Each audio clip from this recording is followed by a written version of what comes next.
नमस्कार, gold spot में आपका स्वागत है। मैं हूं मनीषा गुप्ता और सोने की कीमतों में आज कमजोरी देखने को मिली है। एमसीएक्स पर सोना 46,000 के करीब कारोबार कर रहा है। रिस्क ऑन सेंटिमेंट बढ़ने से सोने की कीमतों पर दबाव है। हालांकि डॉलर में कमजोरी के कारण निचले स्तरों से सपोर्ट है। चांदी में भी आज हल्की कमजोरी देखने को मिली है। सोने चांदी में अब यहाँ पर क्या रणनीति बनानी चाहिए और जब फिजिकल बाजार यहाँ पर खुल गए हैं तो किस तरह की खरीदारी यहाँ पर ऑन स्पॉट ऑन ग्राउंड देखने को मिल रही है, इस पर करेंगे चर्चा। हमारे साथ जुड़े हैं मोतीलाल ओसवाल के किशोर नारने, एंजल कमोडिटीज के अनुज गुप्ता, साथ ही हाजिर डिमांड खासकर डिजिटल गोल्ड की कैसी डिमांड है, इस पर बात करने के लिए विघ्नहर्ता गोल्ड के महेंद्र लूनिया भी हमारे साथ हैं। लेकिन सबसे पहले बात करते हैं इस वक्त के सोने के भावों की, जहां पर फ्राइडे की गिरावट के बाद हमने अभी भी 1700 के आसपास के ही स्तर यहां पर होते हुए देखे हैं। किशोर, क्या लगता है गोल्ड के प्राइसेस में अब क्या रहेगा, स्पेशली जब यूएस फेड की मीटिंग आज शुरू होने वाली है, कल वहां पर अनाउंसमेंट आएगी। ऑफकोर्स जिस तरह से यूएस जॉब्स डेटा आए हैं, नेगेटिव इंटरेस्ट रेट्स की बात यहां पर शायद कम होगी, लेकिन तो भी इन करंट लेवल से अब क्या एक्सपेक्टेशन है? मॉर्निंग मनीषा, आई थिंक यहाँ पे एक चीज ये देखना चाहिए कि शॉर्ट टर्म में जैसा कोविड से बाहर आ रहे हैं कि ग्लोबल इकोनॉमी खुलते जा रहे हैं, तो थोड़ा बहुत पॉजिटिव सेंटिमेंट्स नेचुरल है।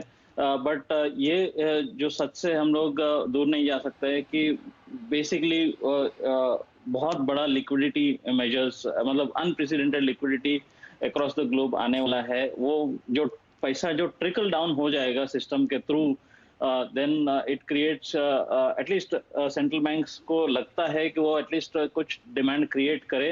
अगर डिमांड क्रिएट करे नहीं कर पाए, अभी फिलहाल के लिए हम लोग जो मेजर प्रॉब्लम ये जो सवाल अपने सामने रहेगा कि एक साइड सप्लाई साइड भी कैसे एड्रेस करेंगे। सो विदाउट अगर सप्लाई साइड अगर डिमांड थोड़ा भी अगर ट्रिकल डाउन मनी से अगर आ जाता है तो प्रॉब्ली इन्फ्लेशनरी चांसेस ज्यादा लगता है। तो मुझे लगता है कि ओवरऑल लॉन्ग टर्म फंडामेंटल्स अभी भी ठीक है। शॉर्ट टर्म में मुझे लगता है कि थोड़ा बहुत जो अब 4 से 5% के आसपास का अपना जो करेक्शन देखा है वो बहुत ही अच्छा मौका है लॉन्ग टर्म इन्वेस्टर्स के लिए। शॉर्ट टर्म के लिए यस, डिप्स में खरीदारी कर लेनी चाहिए। सो इंट्राडे में भी आप बाइंग स्ट्रेटेजी यूज कर सकते हैं।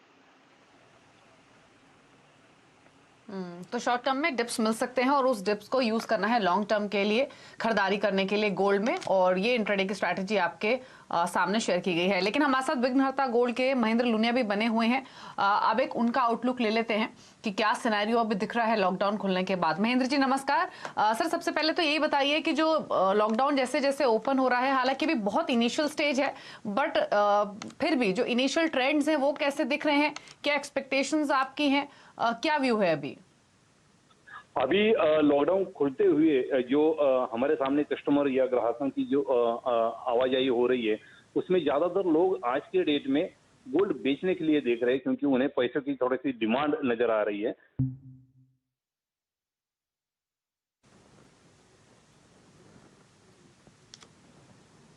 से निकलती हुई नजर आई है जी दीपाली। लेकिन एक चीज जो मैं बोलना चाहती थी वो ये कि जो इनिशियल ट्रेंड्स हैं वो ये भी बताते हैं कि बहुत ज्यादा खरीदार फिलहाल यहाँ पर मार्केट में नहीं है, और कुछ कुछ जगह पर तो यहाँ पर सोना भारतीय बाजारों में डिस्काउंट पे भी चल रहा है।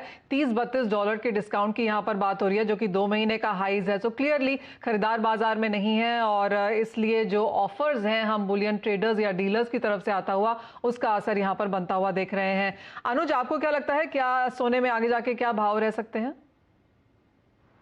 Manisha ji good morning.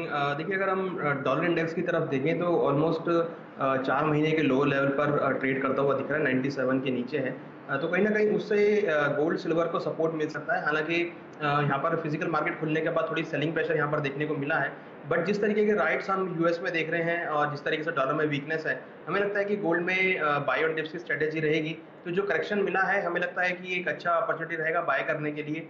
और अगर हम इंट्राडे की बात करें तो इंट्राडे में भी हमें लगता है कि गोल्ड के अंदर बाय करके चलना चाहिए। ऊपर में टारगेट करीबन 46,400 46,500 तक मिल सकते हैं, और सिल्वर के अंदर भी हमें लगता है कि करीबन 48,500 से लेकर 48,800 तक के लेवल सिल्वर में आ सकते हैं। तो गोल्ड एंड सिल्वर में जो गिरावट है वो हमें लगता है कि यहाँ पर कुछ सपोर्ट लेकर आएगी, और यहाँ पर बाय और डिप्स की स्ट्रेटेजी देखने को मिल सकती है।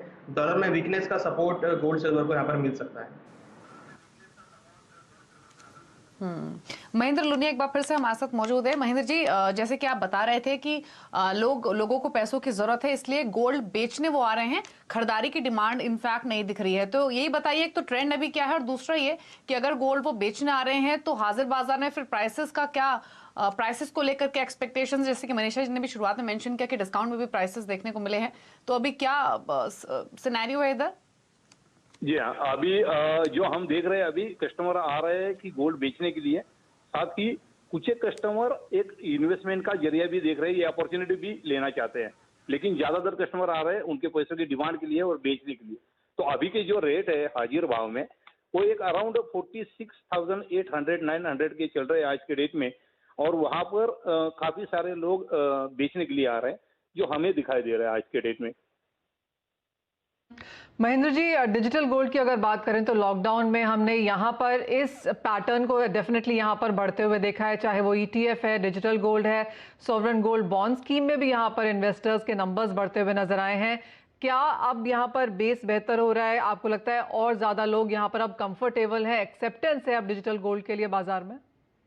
जी हाँ, लॉकडाउन के कारण मैं ये कहूंगा कि हमारे जैसे जो डिजिटल गोल्ड में कारोबार करने वाले लोग हैं, उनके लिए ये एक बहुत अच्छा मौका रहा, क्योंकि हमने यहाँ पे जो अभी तक का हमने रेपुटेशन कमाया था, उसके कारण, और उनके लिए यानी कि लोगों के लिए कोई जरिया नहीं था परचेस के लिए, तो उन्होंने ऑनलाइन में काफी सारा बाइंग किया है। अभी हम अगर देखें कि गवर्नमेंट के गोल्ड, सर्विंग गोल्ड में भी बहुत ही बढ़िया तरीके से लोगों ने इन्वेस्टमेंट किया है। साथ ही जो डिजिटल इंस्ट्रूमेंट है, उनमें लोगों का आज के डेट में नजरिया बदल रहा है और काफी हद तक वो इनमें इन्वेस्टमेंट कर रहे हैं। हमने खुद ने हमारे बिजनेस में, कारोबार में 30% तक की हाइक देखी है यहाँ पे।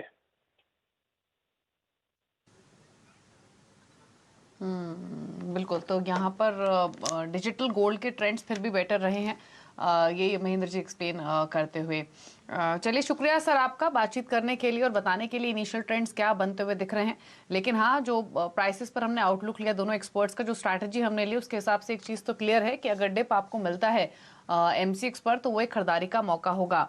लेकिन आगे बढ़ेंगे और कुछ और कमोडिटीज की ओर रुख कर लेते हैं और एक आउटलुक क्रूड पर भी ले लेते हैं। इनफैक्ट मनीषा जी, हमने देखा है कि कल की गिरावट के बाद प्राइसेस में थोड़ा सा सुधार हमने देखा है, ग्लोबल जो रिकवरी बनी है उससे भी प्राइसेस को एक सपोर्ट मिल रहा है। अब यहाँ से क्या सिचुएशन धीरे धीरे बेटर ही होगी? क्या एक्सपेक्टेशंस बिल्डअप हो रही हैं?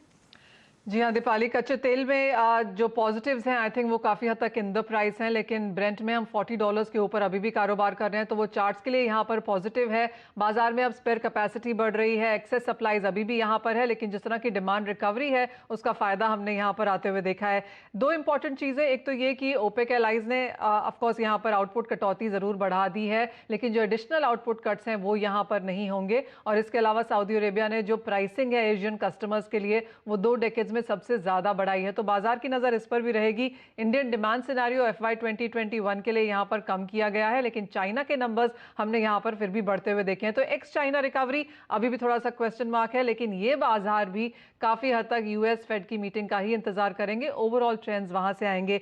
किशोर, आपको क्या लगता है? $40 अभी हम यहाँ पर होल्ड कर रहे हैं, क्या आप कहेंगे प्लस माइनस $2-3 के बीच में अब